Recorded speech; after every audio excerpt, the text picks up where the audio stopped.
children, beautiful, beautiful children, who had simply come to school to learn, and their day ended a very different way than any of us could possibly have imagined. And quite frankly, as we stand here today, still can't imagine what transpired there. Evil visited this community today, and it's too early to speak of recovery, but each parent, each sibling, each member of the family has to understand that Connecticut, we're all in this together. We'll do whatever we can to overcome this event. We will get through it, but this is a terrible time for this community and for these families. Our police personnel and others are doing the utmost to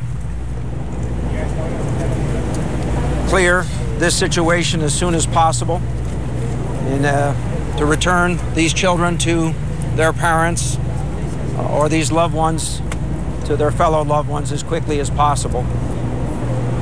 And we'll work with all of the residents of this community and Connecticut to make sure that we do, in fact, get through this. I was mayor of Stamford on 9/11 when our state lost many of its citizens, and I lost a number of my fellow citizens and friends. I never thought that in a public career that I would have to face these kinds of circumstances, or that they would visit themselves upon this community or the people of Connecticut. We'll get through this, and our prayers at this time have to go out to the families. And so as I began by thanking those who have expressed their desires to be helpful, the number one way to be helpful is to say a prayer or send a best wish or to be thinking of these individuals who have suffered so mightily today. Thank you.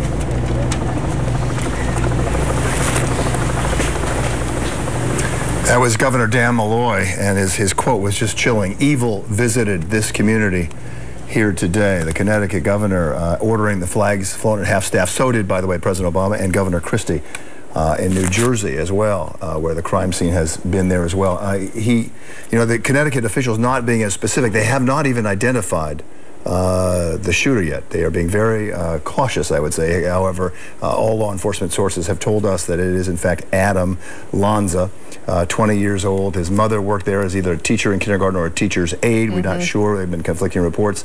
She was killed. There is someone dead inside the house where he lived with his parents in Newtown, Connecticut. We don't know where his father is, and we are told now that his older brother, Ryan, whose ID he may have had, which is why the initial reports was that Ryan Lanza was the killer, had nothing to do, according to police, nothing to do with this incident. He has been with investigators in Hoboken throughout the day, being questioned by them.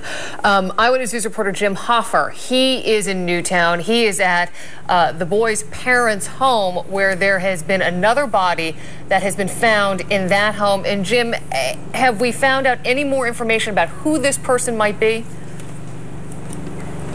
You know, Liz, still at this hour, we do not know. What we do know is that shortly before 2 o'clock this afternoon here on Yogadanda Street in Sandy Hook, a small community within Newtown, the state police came here looking for evidence, quite frankly, to try and piece together what may have happened at the school. They came here because this is the home of Nancy Lanza, the mother teacher who taught at the school, the Newtown school. So they came here looking for evidence, and what they found on the second floor was the body of a woman with a fatal gunshot wound to her head. We do not know whether she has been identified yet. We do not know the identity ourselves, that's for sure. What we can tell you, though, is that when that body was discovered, the state police really covered this neighborhood quickly with their tactical units, as you can see by the video if we take a look. They they came in here, they went door to door to the homes, and they told people to get out, basically, to evacuate, because at the time, it was a very fluid situation. They still didn't know whether there was another gunman involved in this incident, so they wanted people to leave this neighborhood. They were just as surprised by that finding of the body on the second floor here as any of the neighbors here or anybody. So they got people out. They are back in their homes tonight, the families here in this development. And one of those families that came back is a woman by the name of Marsha Moskowitz. She was a bus driver here for many years. She knew the Lanza family. Here's what she had to say. I remember them to be shy, quiet, well-behaved kids. Mother was very lovely, very nice, and would say hello when we'd stop off and meet each other in the grocery store. Didn't always socialize, obviously, with my parents, but I knew her to be a very kind woman to me. We can also tell you, in speaking with neighbors, that the Lanzas, they lived here for at least a decade, which is almost as long as this development has been here. It's a fairly new development, and the Lanzas are longtime residents in this development. And the other thing we can tell you is that the homes here, this is a fairly affluent area. It is a lot of professionals, and the homes, 4,000 square feet. They're sitting on, some of them, on an acre of ground. And, you know, the people here are very proud of this development. You can see it by the way that they keep their houses, Christmas lights everywhere, meticulously maintained. But this is a development and a community here tonight that, as you can only imagine, is really reeling. We are live in Sandy Hook, Newtown, Connecticut. Jim Hoffer, Channel 7 Eyewitness News. Jim, stay with us for a second. ABC News is reporting that federal law enforcement sources are telling them that Nancy Lanza may not have died in the school, and that perhaps the body in the house behind you may be hers. Have you heard anything about that from the sources where you are? Bill, we have not heard that, but that is something that people here have been talking about, because the question is, if it is not the mother, then who else could it be? And that's what neighbors are saying. So that was, you know, that was the thought. That was the fear that perhaps also, since it was a second floor bedroom, that they don't know, we don't know when the shooting occurred, but you know, that's exactly what many people here feared, that it might be Nancy Lanza. We don't know for sure, but based on what you said, it's a real possibility. And Jim, at this point at all, have we learned anything about Mr. Lanza? Do we know if he lives in that house still, if he's still part of the community there? We've not heard that. You know, we've been asking people, and that seems to be a little bit of a mystery. We have not heard whether he's living there or was currently living there, so we're not sure about that. All right, Eyewitness News reporter Jim Hoffer. Jim, we appreciate it. We're going to turn now to an area in Newtown where so many people are heading to tonight to come together to grieve. That it's the Methodist Church, where there's about to be a vigil that will be held there in about an hour. Eyewitness News reporter Matt Kozar is there with the very latest. Matt. Well, Liz, there are vigils all over town at the Methodist Church, the Lutheran Church, and right here at St. Rosa of Lima Catholic Church. The bells have been tolling for the last few minutes as hundreds of people begin walking in for this service set to begin at about 7 o'clock. Now, this is a parish that serves 3,500 families, and many of them had kids at the elementary school where the shooting happened today. The spiritual leader of this church, Monsignor Robert Weiss, was the first person to comfort the victims' families at the school today. We just spoke with him in the rectory in his private residence. It was the first time I've ever experienced a priest cry in front of me. He was just overcome with emotion. He told me today was one of his hardest days. Listen to what he had to say. Lost sheep, I suppose. I mean, they're hurting and they don't know what to feel or how to feel or anything, I guess. I think they're numb.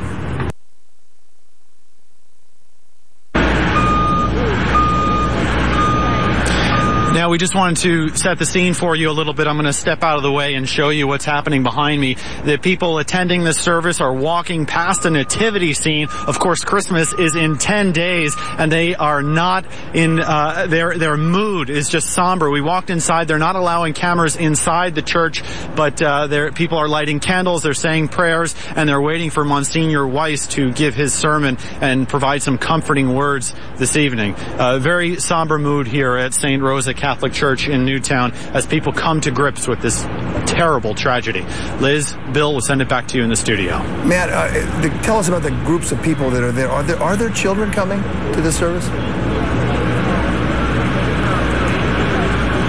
In fact, there are. We've seen several dozen children walk by. A few of them went to school at the elementary school, and they described to reporters the chaos and the mixed emotions. Some were crying. They didn't know whether they should leave their friends or go with their teachers or wait for their parents. A lot of confusion. We heard that from Monsignor Weiss as well when he described the scene. Parents coming with their kids. It's sort of the one opportunity for everyone to gather together and collectively mourn together, which is very important when such terrible things happen in such a close-knit community. Certainly. So we spoke with a child psychologist earlier today from NYU Langone who just said coming together, having a conversation, that right now at this point is the most important thing that parents and the community can do to help these children get through what has got to be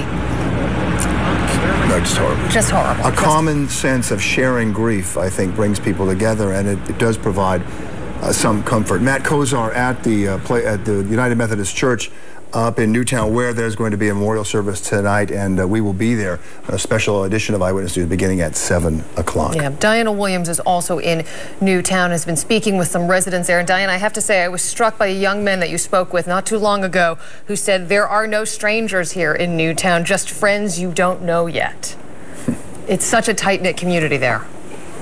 Yeah, it is a very tight-knit community, and you're hearing so many stories. We had that young man who was talking about the lockdown situation at the Newtown Middle School, literally under his desk for 2.5 hours, waiting to learn what exactly had happened, and literally just hearing bits and pieces of information. We also heard a story from another young man who goes to the Catholic school here. They were also under a lockdown for the same amount of time, but those students, we were told, were taken into the sanctuary where they literally were in prayer for the amount of time that they were in a lockdown. A lot of the kids, when the lockdown ended, I know one young man went to a friend's house to stay with a friend after calling his parents to let them know that he was okay. So many parents in this community worried about their children. And those two young men, and I know a lot of other people, because the streets are a lot emptier right now, are all heading to these services, which I can imagine will be jam-packed this evening with residents in this community. So the streets a lot emptier, a lot quieter right now. This area is still closed off at this intersection somewhat, but traffic is a lot less in this area. But I can tell you a lot of people in this community will be going to those memorial services, so many of them this evening. Churches saying that their doors will be open even later, some of them 24/7, in order to accommodate the needs of the residents in this community. A lot of hugs, a lot of prayers, a lot of questions still unanswered in this community this evening. Liz, Bill. Those are questions that will remain unanswered, as you know, Diana, for a long